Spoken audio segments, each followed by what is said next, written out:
who is Mark Golding? Well, this version of Mark Golding, the Mark Golding you're seeing now, didn't exist just over 4.5 years ago. This Mark Golding you're seeing and witnessing now was somebody that was reborn within the context of this body 4.5 years ago. Well, the birth of who I am today was predicated on the death of the Mark that was there before.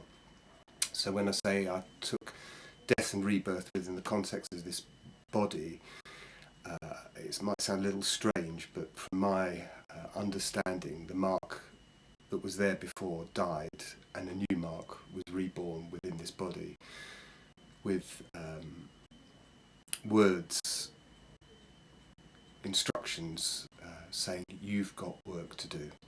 So when I found myself back in this body, I didn't know what this work is that I had to do, and subsequently I found that the work I have to do is to do with art, communication, water and healing. Well, it does use aspects of sacred geometry and it does use aspects of mandala, but it's kind of neither specifically.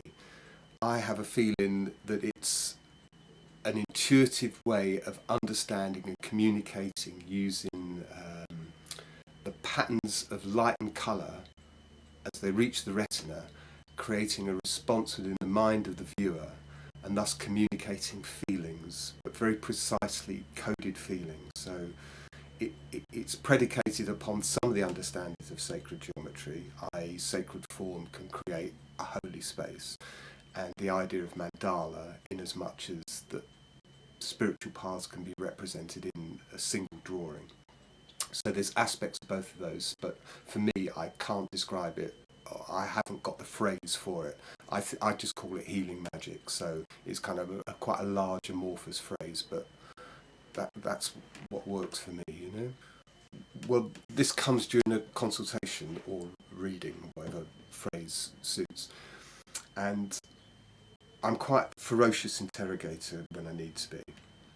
I'm quite laid back, pretty cool, pretty easy, but when I have a consultation I will listen to someone's conversation for a couple of hours probably, and during the course of the conversation we'll try and get to the point of intransigence or difficulty that they have in their life, and as a result of taking this empathetic journey with someone's condition or situation, we can normally reach an understanding of what the difficulty is, what the blockage is, and once this has been identified, there's a bit of eureka moment in the client's mind. It's like, yeah, that's what I was looking at, that's what I've been avoiding, that's what the issue is, and that's how it fits together. And that point, that denouement is reached, and there's a sense of relief, there's a powerful sense of relief. It's like, oh, that's what it is. So it's kind of like an amplification of the solution. But what I found is that you can have a reading or a consultation with someone for a couple of hours or whatever, and people leave very refreshed and nourished and aware and alert as to what the situation is. But they walk down the road and half an hour later, an hour later, they're kind of like, what exactly was it? Well, it was sort of a bit like this, and I've kind of forgotten what it was, and how do I recapture that feeling of release and understanding that was the breakthrough I've been looking for. And so it's like, oh, okay, what have I got to do? Go back for another reading? Got to go back for another session? And it's like, no, I don't think so. So what I do is my experience, I take an empathetic journey down the river of experience into the labyrinth of my client's mind. And thus I'm able to reverse engineer that feeling using this process of retinal distribution. So somebody can, that is the mnemonic, that is the meme, that is the capture of the universal energy at that point. So it's like it's a condensation of a 2-hour conversation that's captured in a single image. And that is the image, is the labyrinthal entry point to access that healing potential that the client witnessed during their epiphany. Oh, it's that. And if they use that understanding with the memory of the conversation, serving with this visual mnemonic, they're able to activate through the eye and create a new default setting. and kind of, okay, overcome it, and then doesn't become a repeating pattern. Then the pattern's healed and they can move on. It was an evolving process. You know, the first drawing was just a circle, a dot in the middle, and I was following this sort of death and rebirth 4.5 years ago. I had this compulsion to start drawing, and when I say compulsion, it was like non-stop for. I'm pretty much non-stop now, but at one time I didn't stop drawing for a couple of years. You know, virtually, except to sleep and eat and things. And I was struggling to sort of, well, not struggling. I was just wanted to know what I was understanding. So I was representing sort of time and gravity and illnesses and molecules and quantum and all these kind of strange sort of hidden aspects of life. And I was seeking to understand the nature in which my art was to be of service in some way, but I didn't really know. And then just over a couple of years ago, summer solstice, I'd kind of done an all-night ceremony ritual at the spring, fire, alchemy, magic. And when the sun came up in the morning, I was looking at the circular pool of water, and I was watching the ripples move across the surface of the water. And it appeared to me that the way the ripples moved across the water was a bit like the way the light transfers through the eye and goes through the eye, hits the back of the retina, some of it bounces back out, some of it goes through, just like water going through a circular pool. And I was looking at this, and I realised that, okay, this is what I'm doing. I'm actually allowing a message to come through the eye with a potential. Some comes through the eye, some is reflected out, some of it is transmitted through. What's the message I'm transmitting through? So then I started to look at the science of the eye, the distribution of rods and cones on the retina, and realised, oh, this is what we're doing. When we're seeing through the eye, we're feeling something that we interpret as sight, because it's a neurological chemical release. It's a chemical release we're experiencing. So it was like, okay, this is what I'm doing. I didn't know what I was doing until I had that kind of moment of understanding overlooking the pool. As an individual, I clear flow, I release blockages, and I do this myself and I do it for others. I do proxy work for instance, a little while ago, I happened to meet at the Mind Body Spirit Festival. I happened to meet somebody whose partner is an assistant of Dr. Emoto, the waterman, the Japanese water guy. And I invited them, well, they asked if they could come up to the spring. So Dr. Emoto's European assistant and his partner. And they came up with me, and I showed them the process of how one clears waterways in woodlands. And by clearing the waterways, it's a metaphor for clearing blockages in one's own life.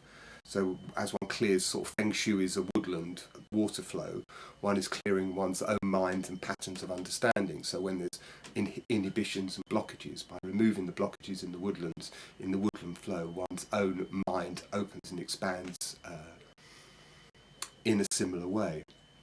So I do this for myself.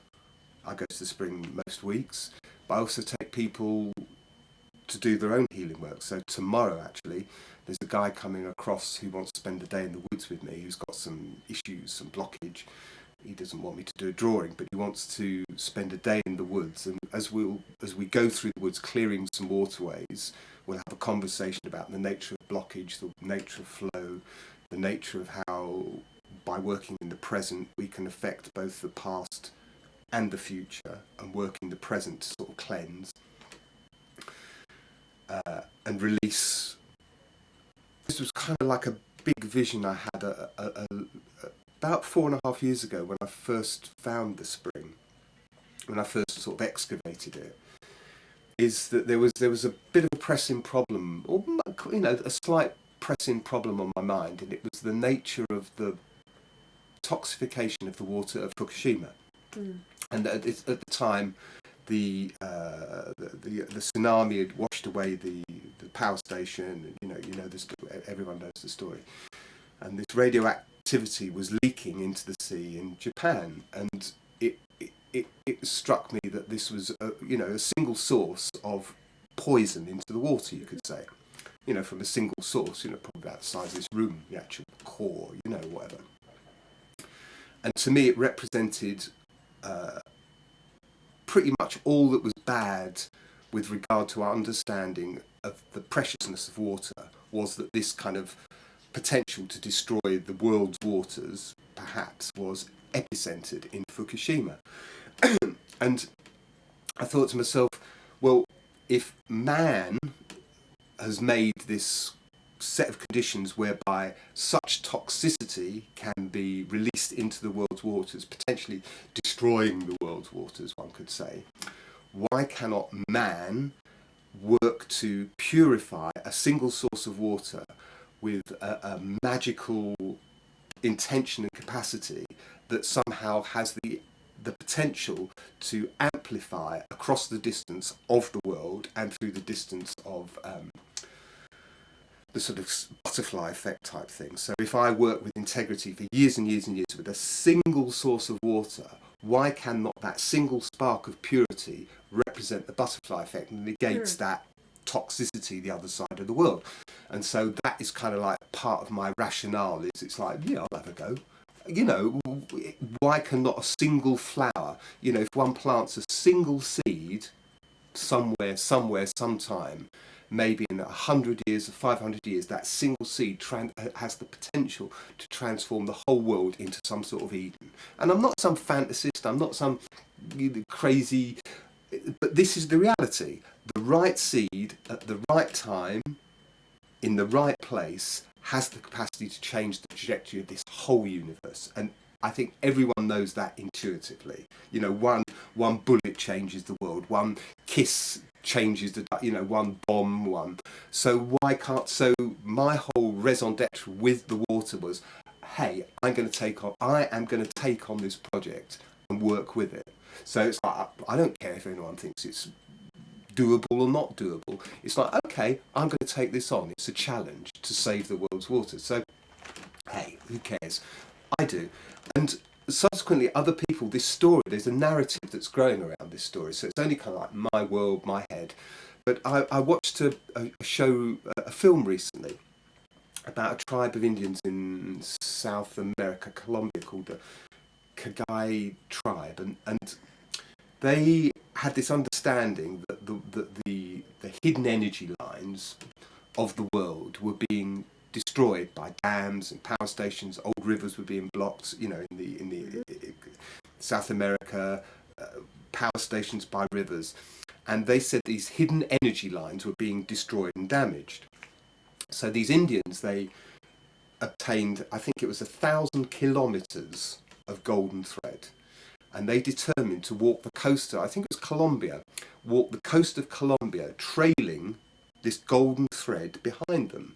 And somehow, magically, etherically, they would heal these damaged lines. So it's kind of like, it's crazy. It's absolutely lunacy that think that half a dozen people wandering with golden thread can heal these damaged channels of the earth.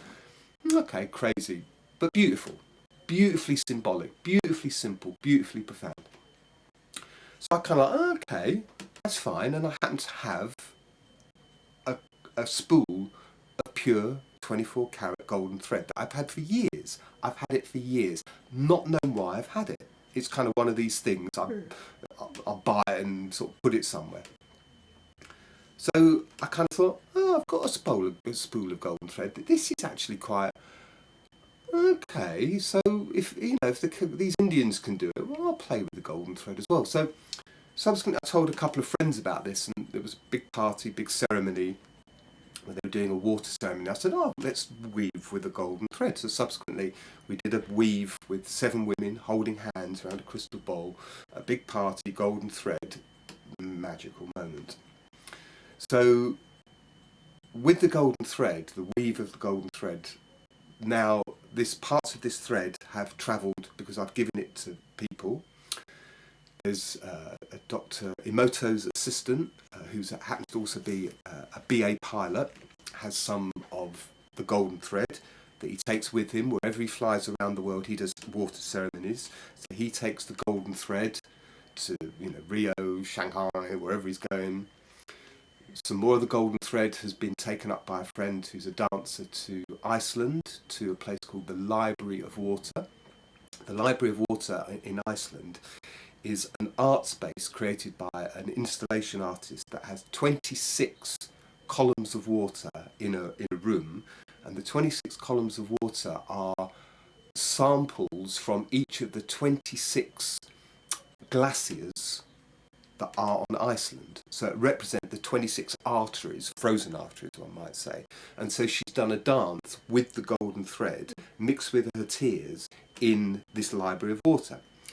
And the story of the golden thread goes on. So somehow this transmission, this energetic of the potential to heal the world's waters through crazy people with the golden thread, has a beautiful poetic narrative and a great symbolic narrative, and it's kind of almost like a little symbol of hope that one can travel with a piece. And I'm going to give you a piece of this golden thread. You know, it's got, you know, to do with as you wish, but it's kind of part of this magic weave of potential that, who knows, maybe one day this will transform the world's waters, will heal this world of its kind of troubles and difficulties. And if it doesn't, hey, it's fun. I'm getting new challenges. So just when I think I've kind of like, I've got it sorted, I know what I'm doing, someone arrives with a new challenge. And a challenge I've very nearly finished now is a client from the States got in touch, and she commissioned 44 drawings because she wants to make a deck of oracle cards, kind of like angel cards or tarot, but 44 that are called Divine Sacred Geometry, Awakening the Wisdom of the Divine Feminine. Awakening the Wisdom of the Divine Feminine. So, okay, the brief was all mine. The title was mine. She just said, I want a deck of cards, what are you going to come up with? And I kind of thought, okay, Awakening the Wisdom of the Divine Feminine. So I've got to come up with concept. Okay, done that. So then 44 drawings, 44 titles, 44 names of cards. And this was, okay, so how do I do that? Well, I've got to become an aspect of the divine feminine myself to be able to witness and experience it.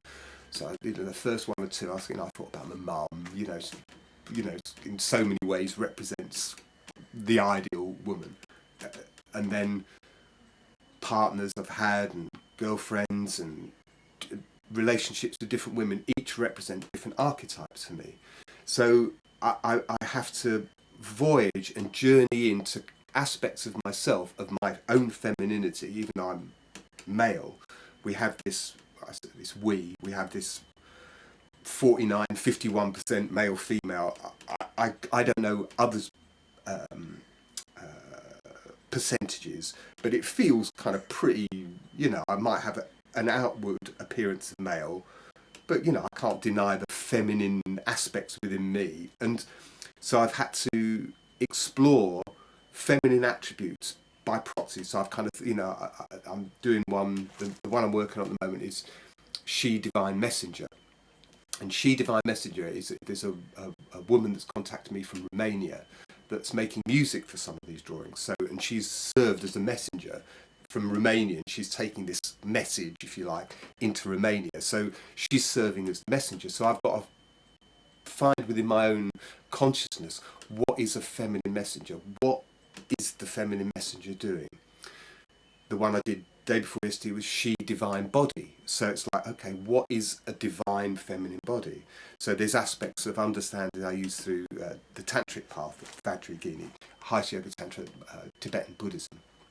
But at the same time, I can't use esoteric terms in communicating this subject, because it can serve as people don't quite get it, don't understand it. It has to be a common vernacular that is translatable. It hasn't got to be for those in the know. It has to be a language that people understand and intuit. So within the artwork, there has to be the message that hits the sense awarenesses, that makes one feel divine body without having to understand what it is. So that I'm trying to get to a stage where the one doesn't need intelligence to get the message. So the artwork conveys the message, but at the moment I do use prose to support the image. So there's the title and there's prose. There's a series of words, almost like a mini poem that stimulates the thoughts to activate it. But ultimately, I'd like the artwork to work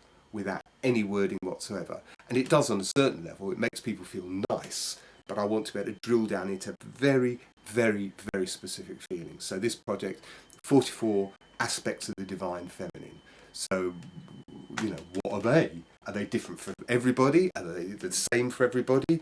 Well, I've just got to find out, and I think I have a plan of what they're going to be, but then it's like I meet somebody, I have a conversation, and it's like, that's an aspect of the divine feminine.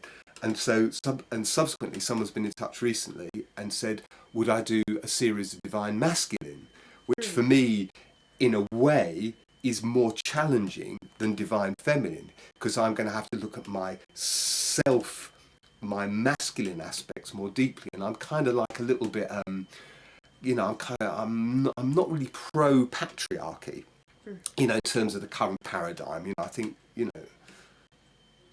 men have messed up a lot of things. I kind of think women would run the world with a little less aggro.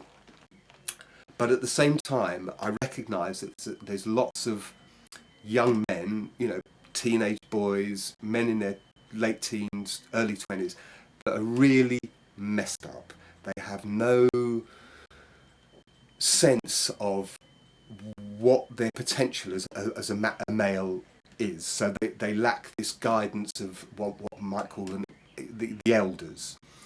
So, do they look at footballers, sportsmen? Do they take drugs? Do they look at rap stars? What are their icons? What are their wannabes? Is it the religious? Is it world religion? Of course it ain't. Do people trust the church? It's such. Do they trust politicians? It's so. The male archetypes of power are so bloody rubbish in this world. And it's like, okay, so I've really got to examine myself, if I take on this project, of how to represent these archetypes within men that are going to work with the rise in matriarchy. But, there has to be a balance between male and female. We can't swing too much over to it's got to be a balance. There is this, whether it's 49, 51%, I don't know, it kind of varies probably. Sometimes I'm 99% male and, full alpha, and sometimes I'm probably, I don't know, 75% female. I don't know, I've not really got a barometer. But this process of understanding, so I've got to explore further and further each time I take on a project. And it's about my understanding I'm wishing to share. So I've got to be totally immersed in it to be able to represent it. I can't play at doing this. I can't do it as a bit of, I'll just put part of my attention in. So I've got to feel it to do it. So I'm it's a journey for me. Each drawing's a journey for me. Every single one is a journey and experience. So some of them are groups and series, but some are for clients where I work with an individual. So I work in two different ways. And occasionally I'll do work for myself. I'll do, I have a few long-term projects that I'm exploring, big concepts.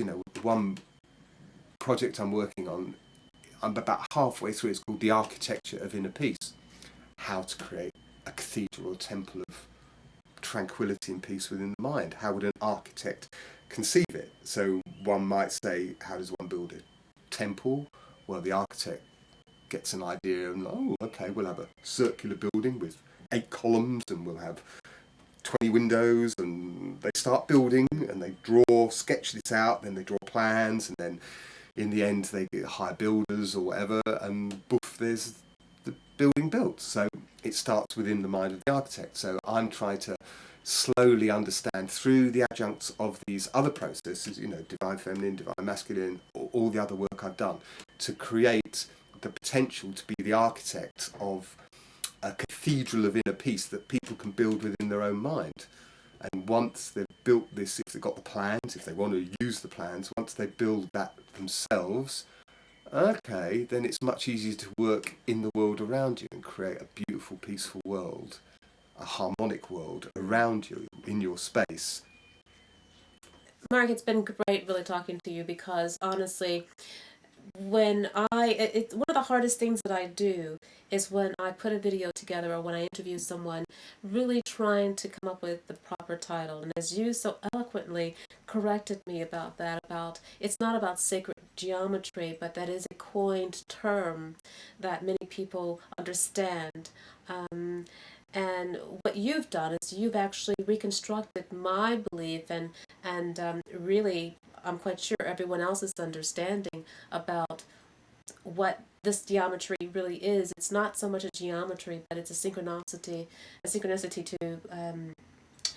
to life itself and earth, nature, our being, our existence. Yeah, just connecting the dots. Connecting the dots. That's all.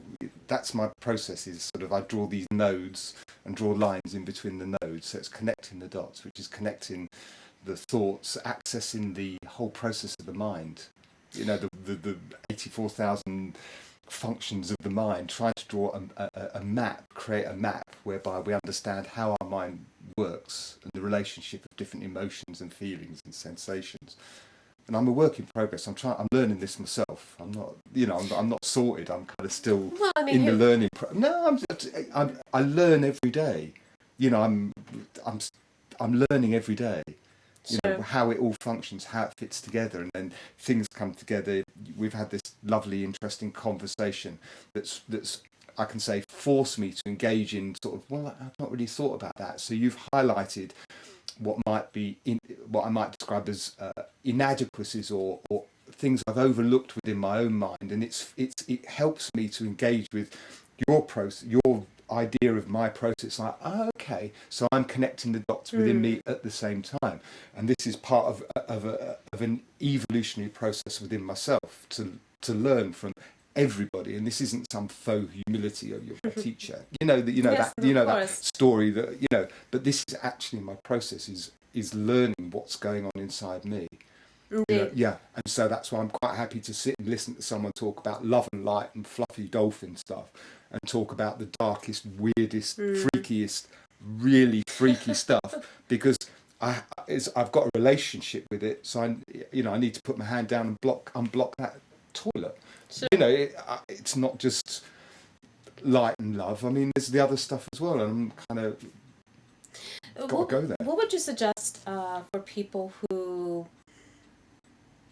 are a bit closed and willing to work their way into accepting? In other words, what I'm trying to ask you is that, bluntly speaking, you have to have some type of ability to open up, to accept certain things, such as hypnosis. Some people cannot go under, as I've been told. And the work that you do is so profound that you've actually empathically and also spiritually seen exactly what you have reinterpreted to give back to that person. Are there certain exercises that you can help others before they even come to you to really open up their the blockage to accept? Because as you know, many people may not be so accepting, but as soon as they open that door, they may say, wow, then the wave comes through. Yeah. Is there anything that you can help people prepare to open up those closed doors? It takes practice. Takes practice.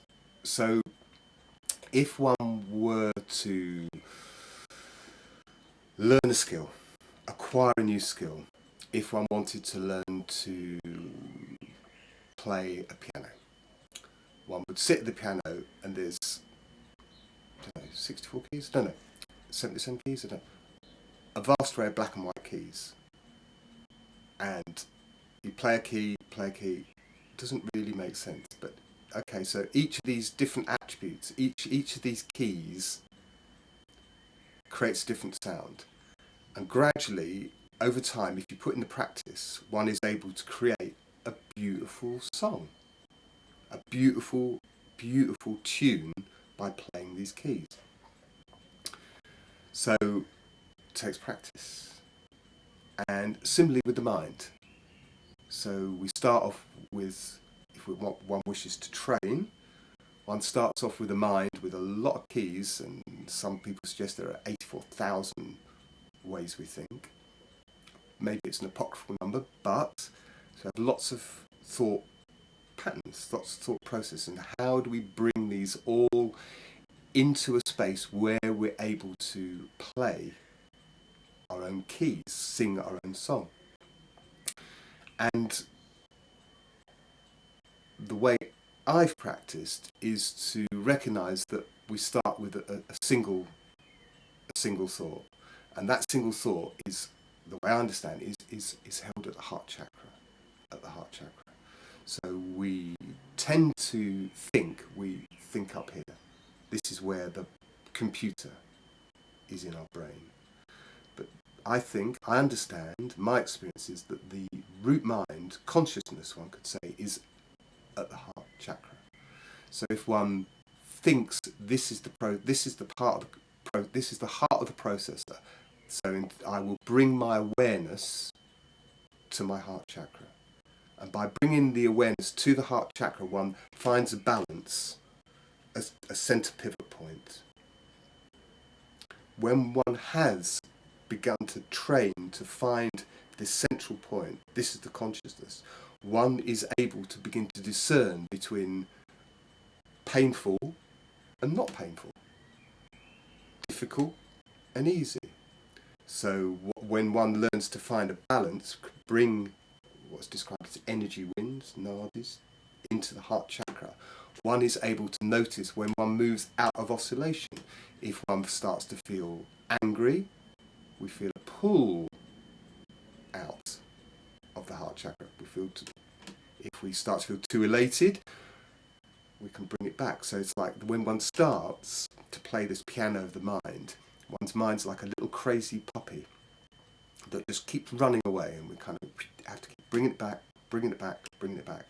But through training, through understanding, by witnessing the way our mind oscillates, we're able to maintain this centre point within the mind. And then one's able to react in a more powerful way.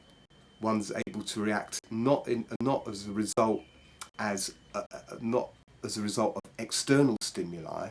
So one can see something that at one time might make one very angry, but one's able to recognise the pain that anger causes. So one can engage with the process and understand, but think, I'm not going to become angry. Because if I become angry, I'm going to become unsettled and imbalanced, and I'll probably make some daft decision like punching someone or swearing at them.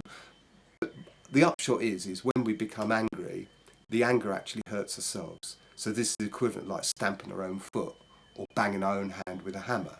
Whereas if we can maintain balance and centre at the heart, we're able to act with wisdom, but not necessarily with anger. And this is training the mind. It's bringing the mind back to the heart.